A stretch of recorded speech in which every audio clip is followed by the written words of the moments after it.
أحيانا الإنسان تجيه فترة بين وقت ووقت تاني بحس حاله إنه هو تعبان، هو موجوع، هو في شي بقلبه عم يوجعه، في شي بصدره عم يوجعه، تعبان، بده يحكي، بده يقول، بده يساوي، بده يعيط، بده يعمل، بده يساوي.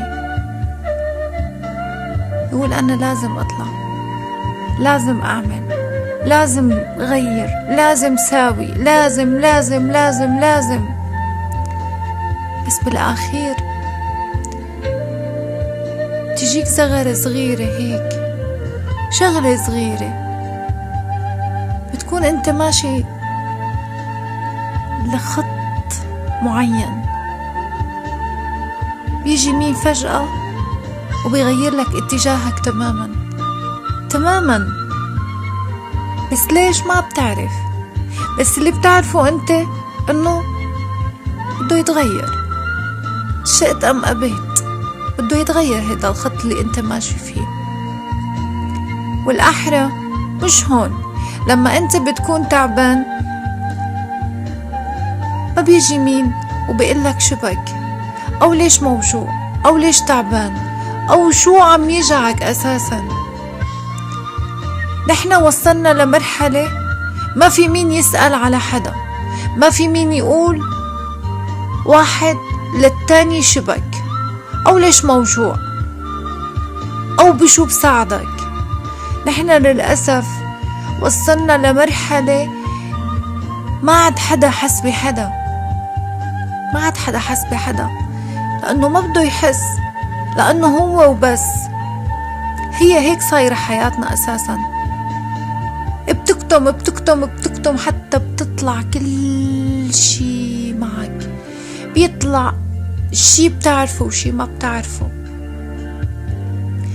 بس لما بتكون تعبان ما بيجي حدا وبيقلك أنا معك أو أنا حدك أو أنا واقف، ما تخاف. ما في مين يجي يكمش إيدك ويقلك أنا معك.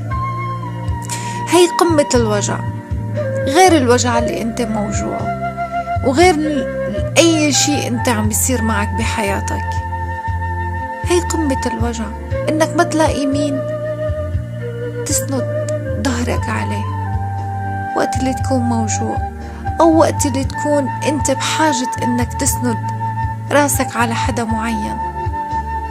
هي قمة الوجع، فوق الوجع وجع، وفوق الوجع وجع، فوق الوجع وجع أكبر وما بتخلص، لا من وجعك ولا من وجع إنه ما في مين تستند عليه وتحط راسك عليه ويطبطب عليك. هي هيك الحياة. بينما يكون عندك حدا، إنسان أو إنسانة، تحس بوجعك، تحس إنك موجوع، تحس إنك تعبان، تحس إنه هي لازم تكون معك، ورغم هيك هي أو هو بيضلوا بعاد، بيضلوا مشغولين، بيضلوا إنهم هنن أنهم حاسين. بس وقت الجد بيقولوا لك إنه نحن معك، نحن حاسين فيك، نحن بنعرف إنك موجوع. بس هن لا، ما بيكونوا موجودين أساسا، هن بس هيك ظل إنه نحن موجودين. للأسف هي هيك صايرة الحياة، ما عاد حس بحدا، لأنه هي هيك. بينما أنت شي جواتك بيخليك إنك تعيط وتصرخ، بدك مين يسمعك، بدك مين يوقف معك، بدك مين يسألك شبك. ورغم هيك ما تلاقي مين تسند ظهرك عليه أو يطبطب عليك أو يقلك أنا معك. هي هيك الحياة، ما بدها زعل ولا بدها أسى، بس انت فيك تطلع من الحالة يلي انت فيها بوقت معين، بوقت انه انت تقدر تطلع من اللي انت فيه، وما تستند على حدا، وما تقول انه في حدا معي اساسا. يا بتطلع انت من اللي انت فيه ولوحدك وبتساعد نفسك، يا اما بدك تضلك عايش هيك ما في هدف بحياتك، ما في شي توصل له، يا اما بدك تخطي امور كتير بحياتك لحتى توصل لانه فعلا تلاقي حدا تسند ظهرك عليه ويوقف معك ويساعدك بأي شيء انت بدك اياه.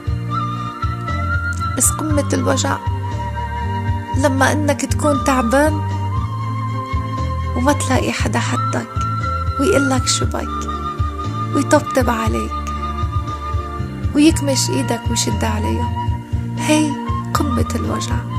بس لما تكون موجوع حاول،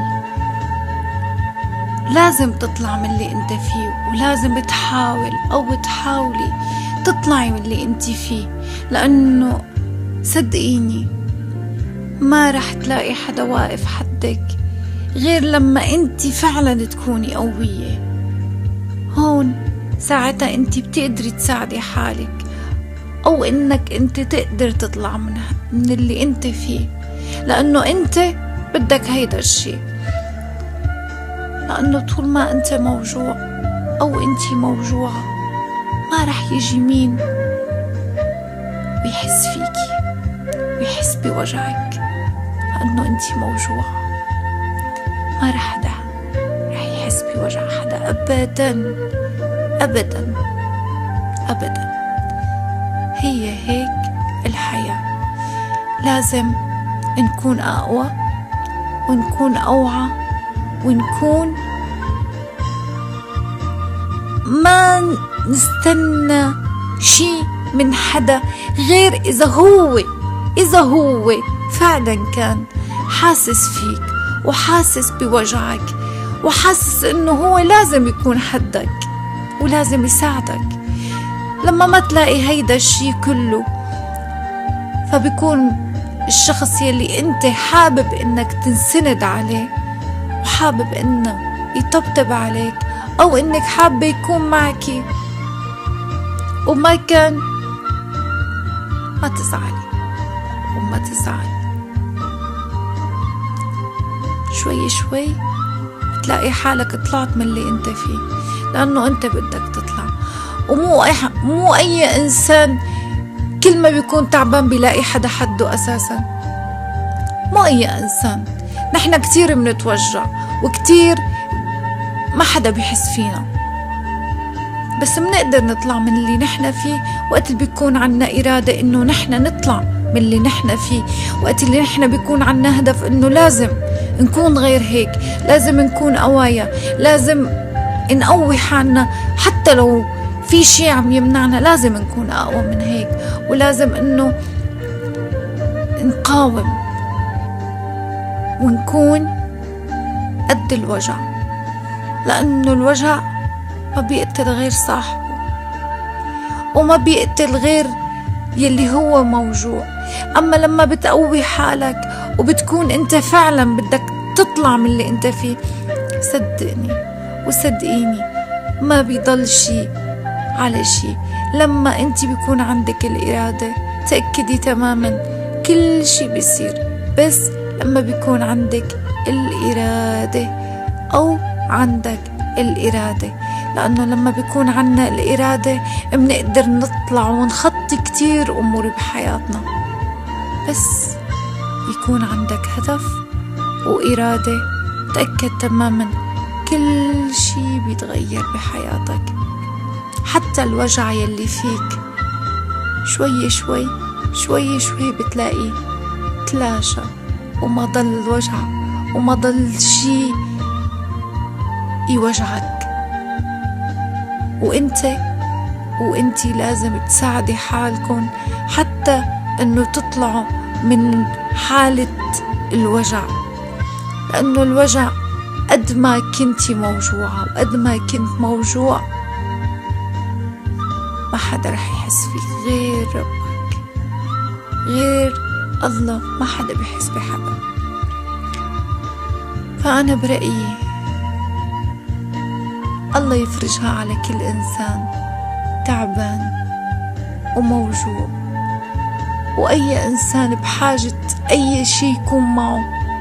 أنا بقول يا رب إني أعطيكم اللي أنتوا بتتمنوه، وأنا بتمنى من كل قلبي إنه ما حدا يتوجع ولا حدا يتعذب ولا حدا يعرف شو هو الوجع، لأنه الوجع صعب صعب، وما حدا بيعرف الوجع غير يلي فعلا بتوجع وفعلا إنه هو موجوع.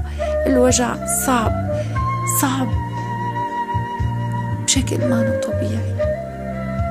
وبتمنى من كل الناس، بتمنى من أي حدا موجوع يكون عنده القوة ويكون عنده الإرادة إنه يطلع من اللي هو فيه، لأنه الوجع بيدمر الإنسان. فأنت لازم تساعد حالك ولازم تطلع من اللي أنت فيه، لأنه أنت أو أنتي بدك تطلعي وبدك تكوني قوية. لهيك لازم تواجهوا الحقيقة ولازم تكونوا بقمة التوازن. أما بتكونوا بقمة التوازن كل شي أوجاع بتنمحى مع مرور الأيام. هي نصيحة مني لألكم، وبتمنى منكم إذا حبيتوا اللي أنا حكيته يا ريت تكتبولي بالكومنتات. وأهم شي ما تنسوا يلي ما اشترك بالقناة يا ريت يشترك، وأهم شي ما تنسوا تفعلوا زر الجرس وتشاركوا الفيديو لأكبر عدد من الناس، حتى الناس تتوعى وتتعلم ويصير عندها خبرة بالحياة أكتر. بأمان الله وحفظه ورعايته.